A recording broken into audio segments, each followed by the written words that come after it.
Harry Potter and the Philosopher's Stone. Chapter 6. The Journey from Platform 9 and 3/4. Harry's last month with the Dudleys wasn't fun. True, Dudley was now so scared of Harry he wouldn't stay in the same room, while Aunt Petunia and Uncle Vernon didn't shut Harry in his cupboard, force him to do anything or shout at him. In fact, they didn't speak him at all. Half terrified, half furious, they acted as though any chair with Harry in it was empty. Although this was an improvement in many ways, it did become a bit depressing after a while. Harry kept to his room with his new owl for company. He had decided to call her Hagrid, a name he had found in a history of magic. His school books were very interesting. He lay on his bed reading late into the night. Hedwig swept in and out of the open window as she pleased. It was lucky that Aunt Petunia didn't come into Hoover anymore, because Hedwig kept bringing back that mice. Every night before he went to sleep, Harry ticked off another day on the piece of paper he had pinned on the wall, counting down to September the 1st. On the last day of August, he thought he'd better speak to his aunt and uncle about getting to King's Cross Station next day. So he went down to the living room where they were watching a kids show on television. He cleared his throat to let them know he was there, and Dudley screamed and ran from the room. Uncle Vernon? Uncle Vernon grunted to show he was listening. I need to be at King's Cross tomorrow to go to Hogwarts. Uncle Vernon grunted again. Would it be alright if you gave me a lift?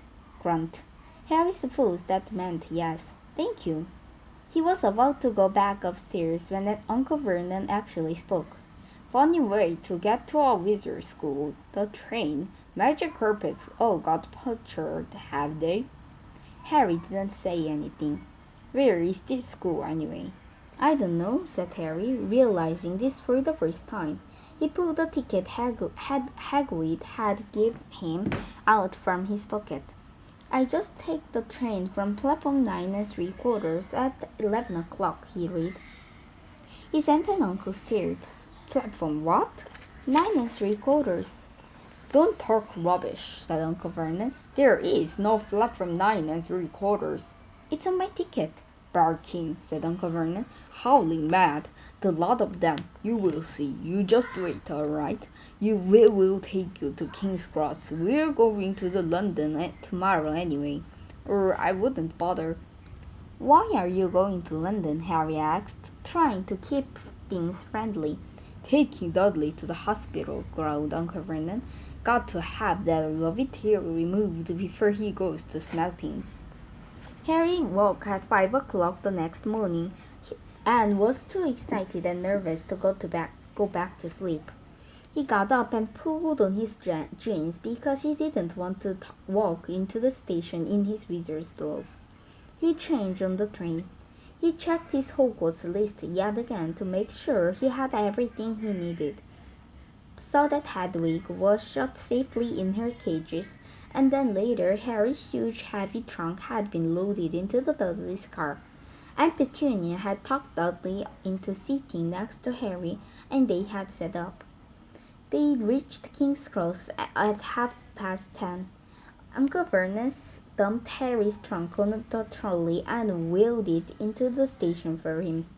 Harry thought this was very strangely kind until Uncle Vernon stopped dead, facing the platform with a nasty grin on his face.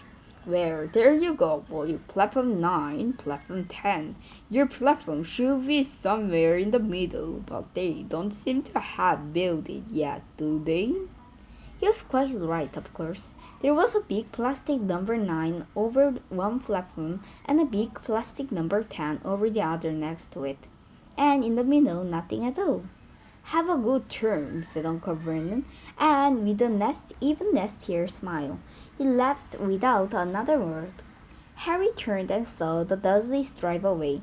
All three of them were laughing. Harry's mouth went rather dry. What on earth was he going to do? He was starting to attract a lot of funny looks because of Hedwig. He'd have to ask someone. He stopped a passing guard but didn't dare mention platform 9 3/4. The guard had never heard of Hogwarts, and when Harry couldn't even tell him what part of the country it was in, he started to get annoyed, as though Harry was being stupid on purpose. Getting dispirited, Harry asked for a train that left at 11 o'clock, but the guard said there wasn't one. In the end, the guard strode away, muttering about time wasters. Harry was now trying hard not to panic. According to the large clock over the arrival board, he had 10 minutes left to go on the train at Hogwarts, and he had no idea how to do it. He was standing in the middle of the station with a trunk he could hardly lift, a pocket full of wizard money, and a large owl. Hagrid must have forgotten to tell him something you have to do, like tapping the third brick on the left to get into diagonally. He wondered if he should get out his wand and start tapping the ticket box between platform 9 and 10. And that moment a group of people passed just behind him, and he caught a few words what they were saying. Packed with muggles, of course.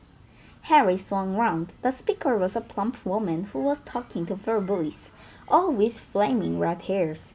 Each of them was pushing a trunk like Harry's in front of them, and they had an owl. Heart hammering, Harry pushed his trolley after them.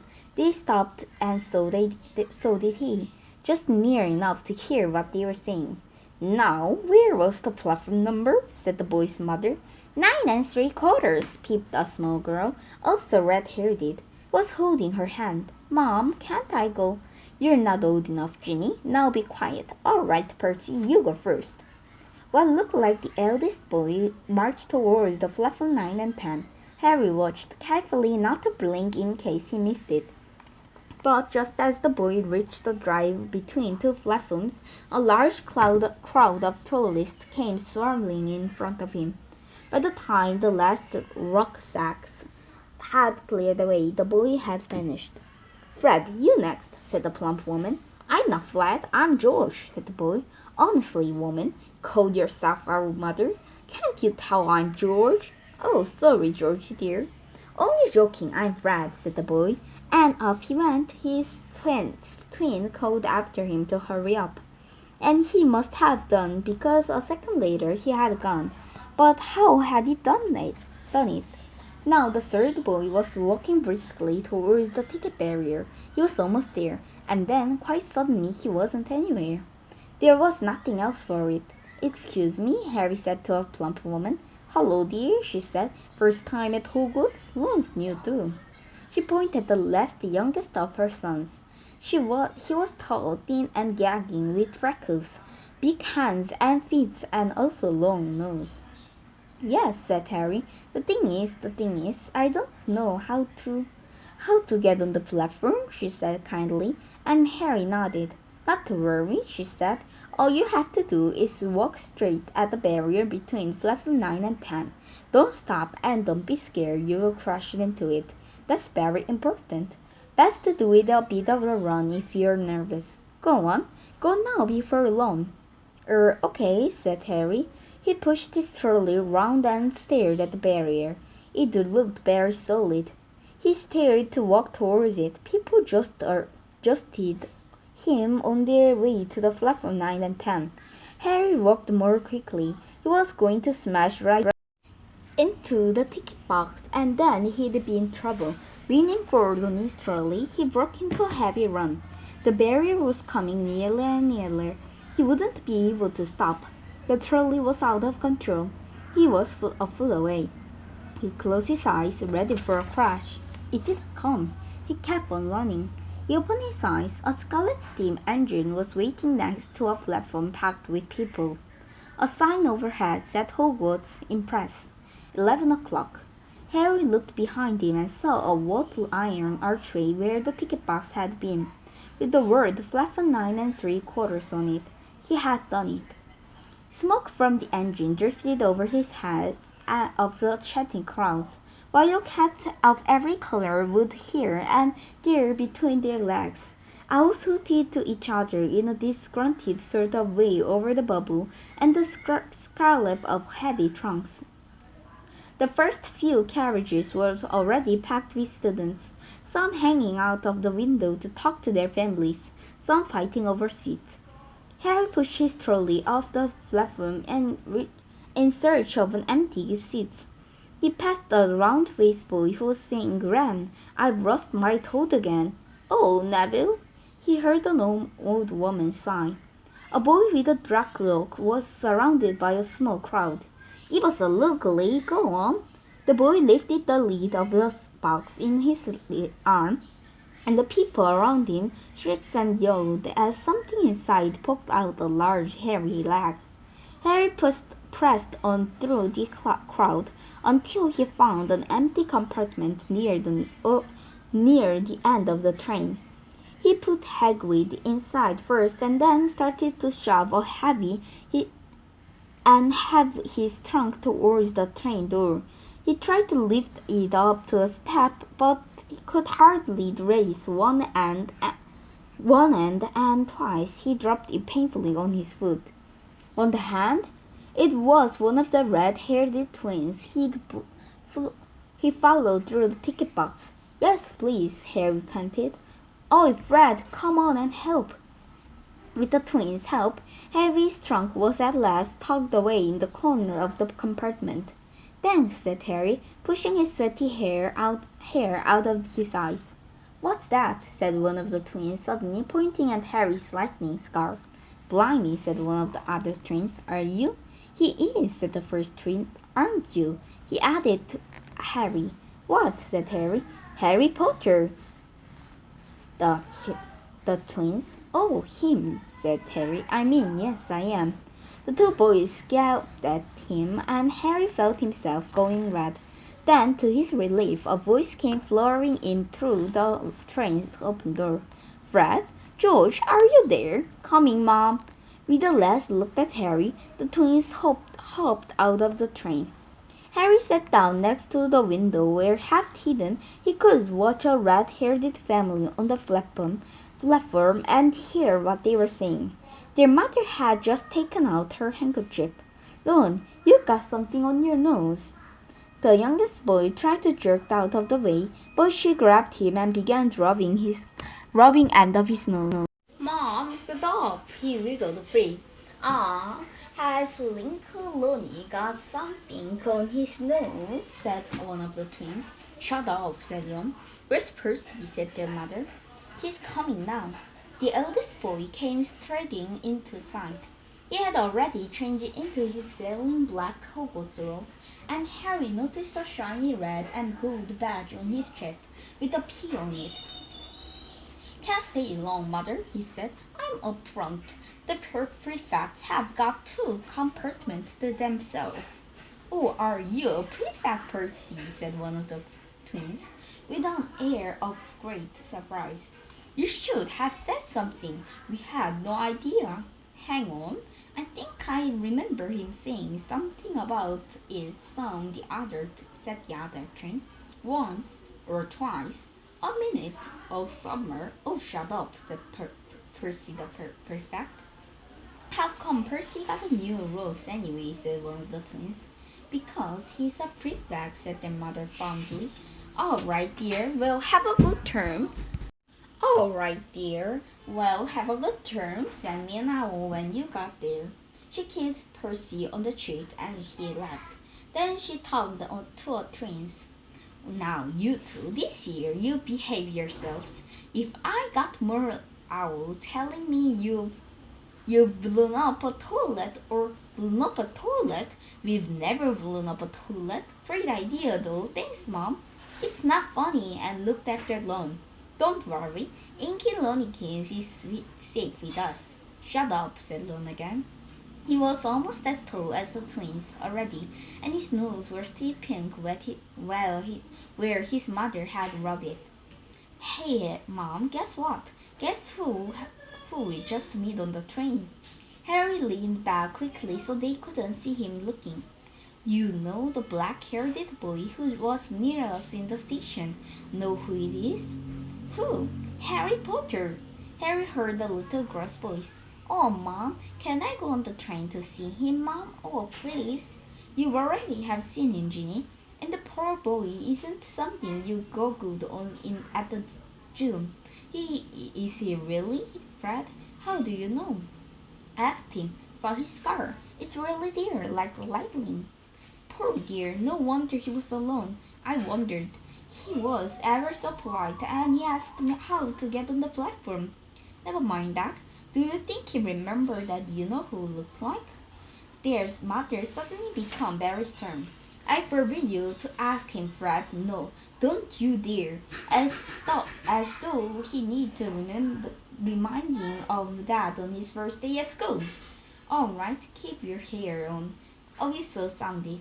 Hurry up, their mother said, and the three boys clambered onto the train. They leant out of the window for her to kiss them goodbye, and their youngest sister began to cry. Don't cry, Ginny. We'll send you loads and loads of owls. We'll send you a Hogwarts toilet seat. George, only joking, Mom. The train began to move. Harry saw that the mother wave and their sister, half laughing, half crying, running to keep up the train until it gathered too much speed. Then she fell back, and waved. Harry saw the girl and her mother disappeared as the train rounded the corner. Houses flashed past the window. Harry felt a great leap of excitement. He didn't know what he was going to do, but it had to be better than what he was leaving behind. The door of the compartment slid open, and the youngest red-haired boy come in. Anyone sitting there? He asked, pointing at the seat opposite Harry. Everywhere else is full. Harry shook his head and the boy sat down. He glanced at Harry and then looked quickly out at the window, pretending he hadn't looked. He saw he still had a black mark on his nose. Hey, Lon, the twins were back. Listen, we're going down to the middle of the train. Lee Jordan is got the giant tarantula down there. Right, mumbled Lon. Harry, said the other twin, did you introduce ourselves? Fred George Weasley, and this is Lon, our brother. See you later then. Bye, said Harry and Lon. The twins slide the compartment door shut behind them. Are you really Harry Potter? Ron blusted out. Harry nodded. Oh, well, I thought it might be one of Fred and George's jokes, said Ron. And have you really got, He pointed at Harry's forehead. Harry pulled back his wings to show the lightning scar. Ron stared. So that's where you know who. Yes, said Harry, but I can't remember it. Nothing, said Ron eagerly. Well, I remember a lot of green lights, but nothing else. Wow, said Ron. He sat and stared at Harry for a few moments, and then, as though he had suddenly realized what he was doing, he quickly looked out of the window again. Are all your families wizards? Said Harry. He found Ron just as interesting as Ron had found him. Yes, I think so, said Ron. I think Mom got a second cousin who's an accountant, but I think but we never talk about him. So you must know loads of magic already. The Weasleys were clear of the oldest wizarding families the pale boy at the Diagon Alley had talked about. I heard you went to live in Muggle, said Ron. What are they like? Horrible. Well, not all of them. My aunt and uncle and cousins are, though. Wish I had 3 wizard brothers. 5, said Ron. For some reason, he looked gloomy. I'm the 6th in our family to go to Hogwarts. You could say I've got a lot to live up to. Bill and Charlie had already left. Bill was the head boy and Charlie was the captain of the Quidditch. Now Percy is a prefect. Fred and George mess around a lot, but they still got really good marks and everyone thinks they're funny. Everyone expect me to do as well as the others, but if I do, it's no big deal because they did it at first. if you could get anything new either. With 5 brothers, I've got Bill sold wolves, Charlie sold one, then Percy sold rat. Ron reached inside his pocket and pulled out a fat gray rat, which was asleep. His name is Scabbers, and he's un, he's useless. He hardly ever wakes up. Percy got an owl from my dad for being made of feedback, but they couldn't have. I got Skibbles instead. Ron's ears went pink. He seems to think he'd said too much because he went back to staring out of the window. Harry didn't think there was anything wrong with not being able to afford an owl. After all, he'd never had any money in his life until a month ago. And it alonso all about having to wear the little curled and clothes and never getting proper birthday presents. This seems to cheer Lon up. And until Harry told me, I didn't know anything about being a wizard or my parents or Voldemort. Ron gasped. What? Said Harry. You said you know whose name, said Ron, sounding both shocked and impressed. I'd have thought you of all peoples, said Harry. I just never knew you shouldn't. See what I mean? I've got loads to learn, I bet, he added, voicing for the first time something had been worrying him a lot lately. I bet I'm the worst in the class. You won't be. There's loads of people who came from Muggle families and they learn quick enough. While they had been talking, the train had carried them out of London. Now they were speeding past fields full of cows and sheep. They were quiet for a time, watching the fields and lanes flick past. Around 12:30, there was a great clattering outside the corridor, and with a smile, the impudent woman slid back their door and said, Anything of the trolley, dears? Harry, who hadn't had any breakfast, leaped to his feet. But Ron's ears went pink again, and he murmured that he had brought sandwiches. Harry went out into the corridor. He had never had any money for sweets with the Dursleys, and now that he had pocket rattling with gold and silver, he was ready to buy as many Marbars as he could find. But the woman didn't have chocolate bars. What she did have was Bertie Boots everything flavor beans, Drury Fast dueling gum, chocolate frogs, pumpkin pasties, cauldron cakes, liquored wand, and a number of other strange things Harry had never seen in his life. Not wanting to miss anything, he got some of everything and paid the woman 11 silver sickles and 7 bronze cloths. Ron stared at Harry, brought it all back into the compartment and tipped it onto the empty seat. Hungry, are you? Starving, said Harry, taking a large bite out of the pumpkin pasty. Ron had taken out a lumpy package and unwrapped it. There were 4 sandwiches in there. He pulled out of them a part and said, She always forgets I don't like corned beef. So you for one of these, said Harry, holding up a pasty. Go on. You don't want this. It's all dry, said Ron. She hasn't got much time, he added quickly. You know, with 5 of us. Go on, have a pasty, said Harry, who had never had anything to share before, or indeed anyone to share it with. It was a nice feeling sitting there with Ron, eating their way through all Harry's pasties and cakes, and sandwich lay forgotten. What are these? Harry asked Ron, holding a packet of chocolate frogs. They're not really frogs, are they? He was starting to feel that nothing would surprise him. No, said Ron, but see what the card is. I'm missing Agrippa. What? Ah, of course you wouldn't know. Chocolate frogs have cards inside them, you know, to collect. Famous witches and wizards. I've got about 500, but I still haven't got Agrippa and Patronymi. Harry unwrapped his chocolate frogs and picked up the card. It showed a man's face. He wore half-moon glasses and had a long crooked nose and a flowing silver hair, beard and mustache. Underneath the picture was a name, Albus Dumbledore.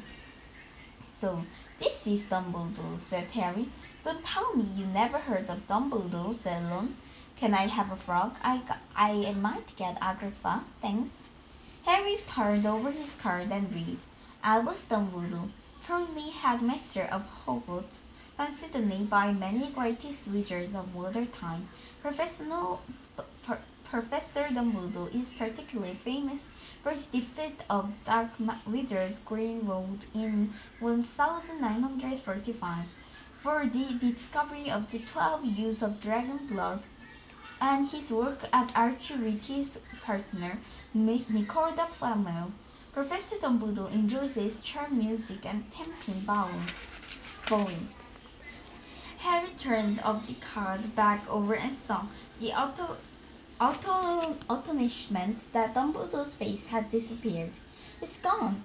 "Well, you can't expect him to hang around all day," said Ron.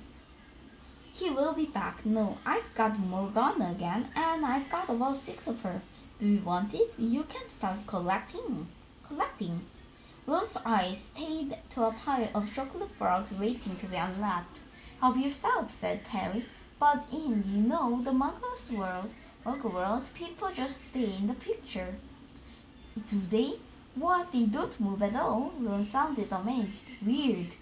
Harry stared at Dumbledore slide back in the picture on his card and gave him a small smile.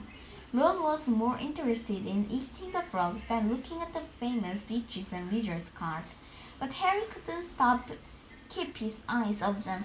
Soon he had not only Dumbledore and Morgana, but Hangins and Woodcroft, and Alberic Gurneon, Sears, and Paracelsus and Merlin. He finally tore his eyes away from the Durandus Slydona, who was scratching her nose, to open a big of Batty's Boots Everything flavor beans. "You want to be careful with these," Ron warned Harry. "No, you get all ordinary ones like chocolate and peppermint and marmalade. But then you can get spinach and leaf and tips." George reckoned he had the foggy flavor one time.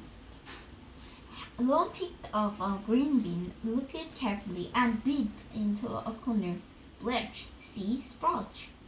They have a many good times eating every flavor beans. Harry got toast, coconut, baked beans, strawberry curry, grass, coffee, sardine, and was even brave enough to nibble the end of a funny gray one Ron wouldn't touch, which turned out to be pepper. The countryside was now flying past the window, was becoming wider. The neat field had gone. Now there was wood, twisting river, and dark green hills. There was a knock on the door of their compartment, and the round-faced boy Harry had pressed on platform 9 3/4 came in. He looked tearful. "Sorry," he said, "but have you seen a toad at all?" When they shook their heads, he wailed, "I've lost him. He keeps getting away from me." "He will turn up," said Harry. "Yes," said the boy miserably. "Well, if you see him," he laughed. "Don't know why he's so bothered," said Ron. "If I brought a toad, I'd lose it quickly as I could. Mind you, I've lost scabbers, so I can't talk." The rat was still snoozing on Ron's lap. "He might have died, and you wouldn't know the difference," said Ron in disgust. "I tried to turn him yellow yesterday to make him more interesting, but the spell didn't work. I will show you. Look." He rummaged around in his trunk to pull out a very buttered-looking wand. It was chipped in every places, and something white was glittering in the end. Unicorn hairs nearly poking out anyway. He had just raised his wand when the compartment door slid open. The toadless boy was back, but this time had a girl with him. She was already wearing her new Hogwarts robe. Has anyone seen a toad? Never lost one, she said. She had a bossy sort of voice, lots of bushy hair, and a rather large front teeth. We've already told him we haven't seen it, said Lon, but the girl wasn't listening. She was looking at the wand in his hand. Oh, are you doing magic? Let me see it then. She sat down, Lon looked taken away. Oh, all right. He cleared his throat. Sunshine daisies, buttermelon, turned this stupid fat blat yellow. He waved his wand, but nothing happened. Skibba stayed gray, then fast asleep. Are you sure that's a real spell? Said the girl. Well, it's not very good, is it? I've tried a few simple spells just for practice, and it worked for me. Nobody in my family is magic at all. It was everything surprised when I got my letter, but I was ever pleased, of course. I mean, it's the very best school of the witchcraft there is. I've heard I learned all our books set from my heart, of course. I just hope it will be enough. I'm Hermione Granger, by the way. Who are you? She said all this very fast. Harry looked at Lon and was relieved to see his stern face that he hadn't learned all the books by heart either. I'm Lon Weasley, Lon muttered. Harry Potter, said Harry. Are you really? Said Hermione Granger. I know all about you. Of course, I got a few extra books for background reading.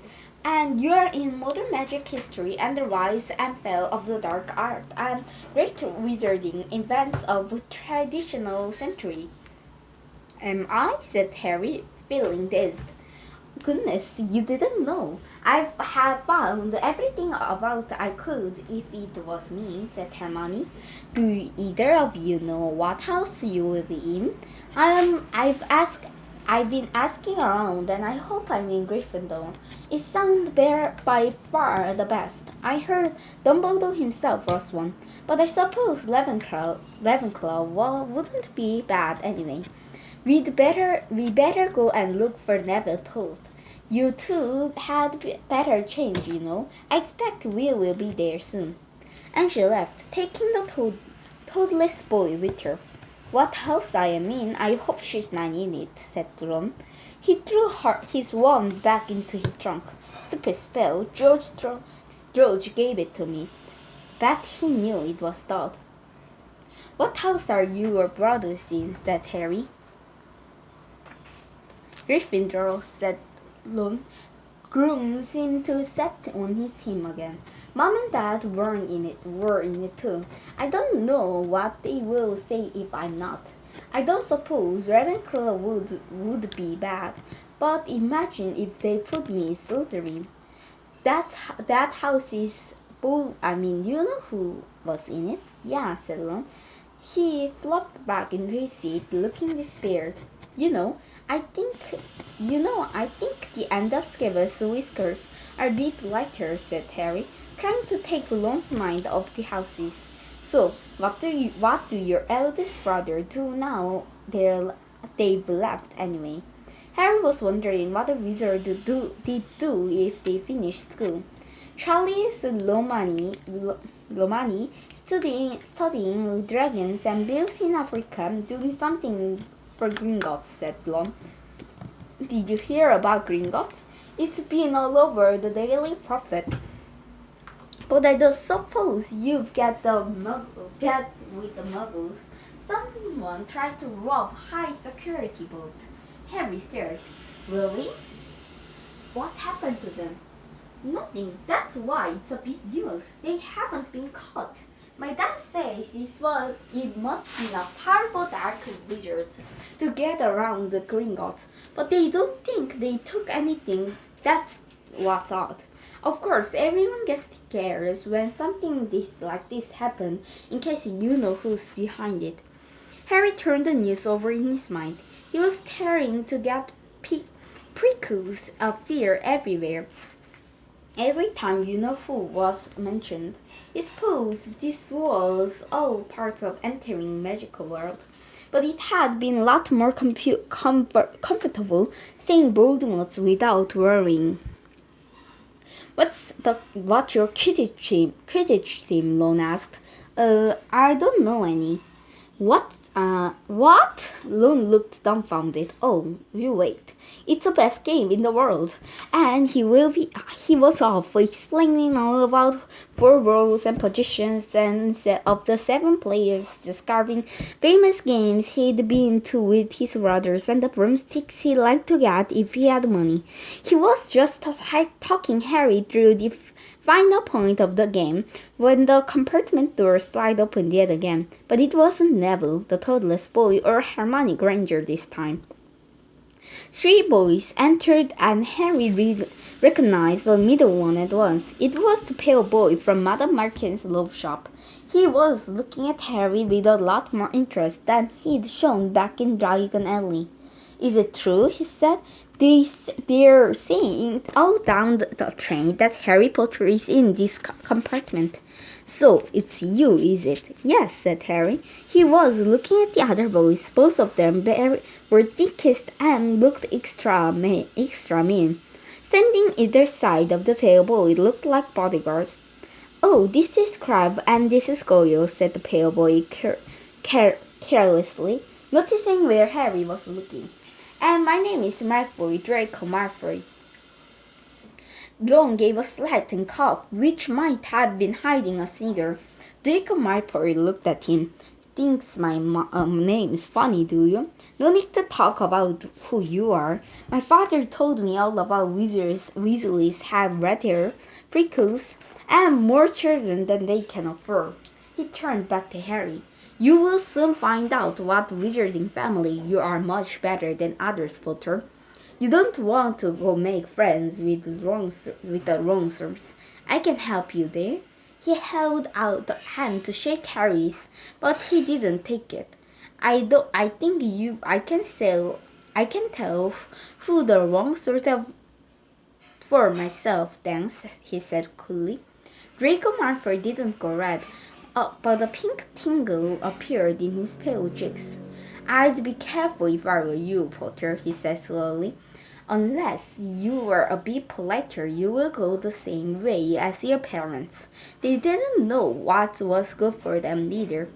You'll hang around like riff-raff like the wizards, and that Hagrid and its evil love of you. Both Harry and Ron stood up.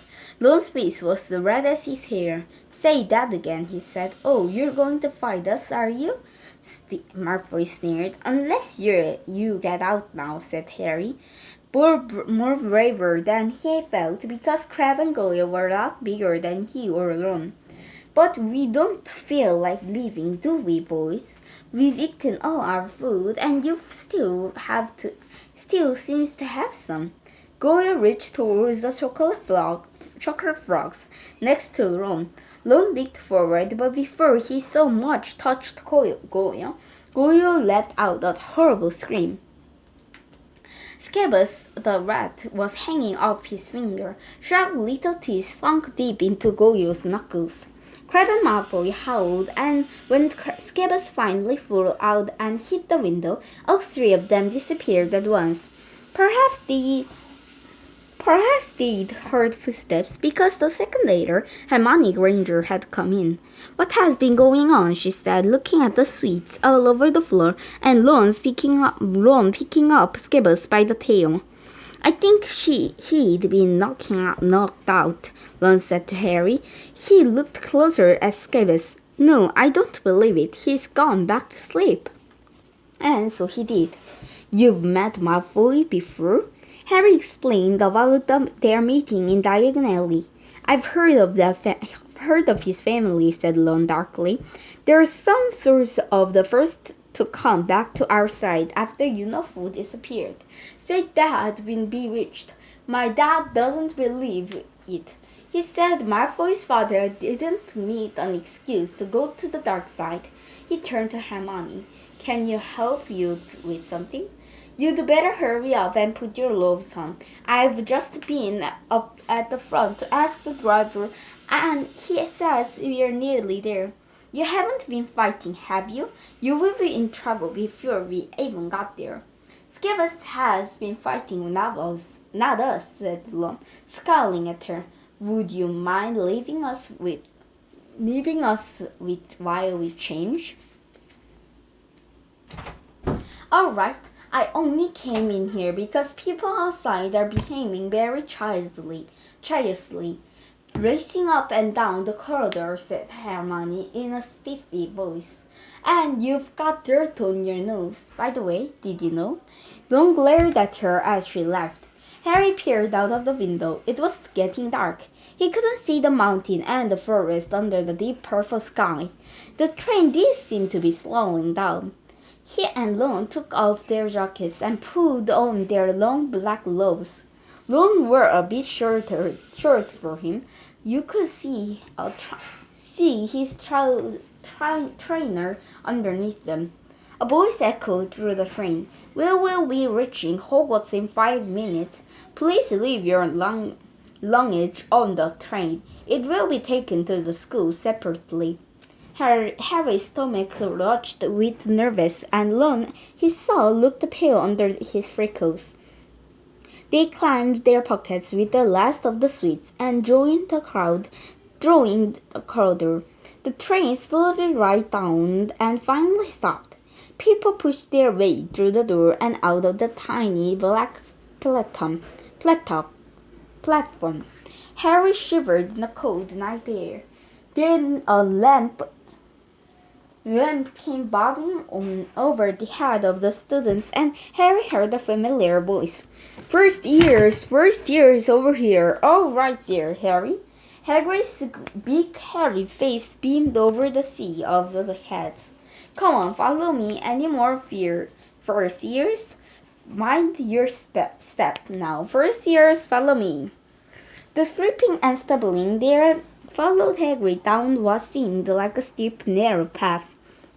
It was so dark either side of them that Harry thought there must be thick tree here.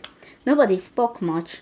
Neville, the boy who kept losing his toes, sniffed once or twice. You will get your first sight of Hogwarts in a sec, Hagrid called over his shoulder. Just round this bend now. There was a loud ooh. The narrow path had opened suddenly, and on the edge of the black lake, perched atop of the high mountain, was the other side, its windows sparkling in the satire sky. Was a best of castle with many tunnels and towers. No more tool to a boat, Hagrid called, pointing to a fleet of little boats sitting in the water by the shore. Harry and Ron were followed into their boats by Neville and Hermione. Everyone in, shouted Hagrid, who had a boat to himself. Right then, forward! And the feet of the little boats moved off at once, gliding across the lake, which was as smooth as glass. Everyone was silent, staring up at the great castle overhead. It towered over them as they sailed nearer and nearer to the cliff on which it stood. Heads down, yelled Hagrid, as the first boat reached the cliff. They all bent their heads, and the little boats carried them through a curtain of ivy which hid a wide opening in the cliff face. They were carried along by a long tunnel which seemed to be taking them straight underneath the castle. Until they reached a kind of underground harbor, where they clambered out of the rocks and pebbles. Oh, you there? Is that your toad? Said Hagrid, who was checking the boats as people climbed out of them. Trevor! Cried Neville briskly, holding out his hands. Then they climbed up a passageway in the rock after Hagrid's lamp, coming out at the last of the smooth, damp grass right into the shadow of the castle. They walked up a flight of stones, and everyone around the huge oak front door. Everyone here? You there, still got your toad? Hagrid raised a gigantic fist and knocked 3 times on the castle door.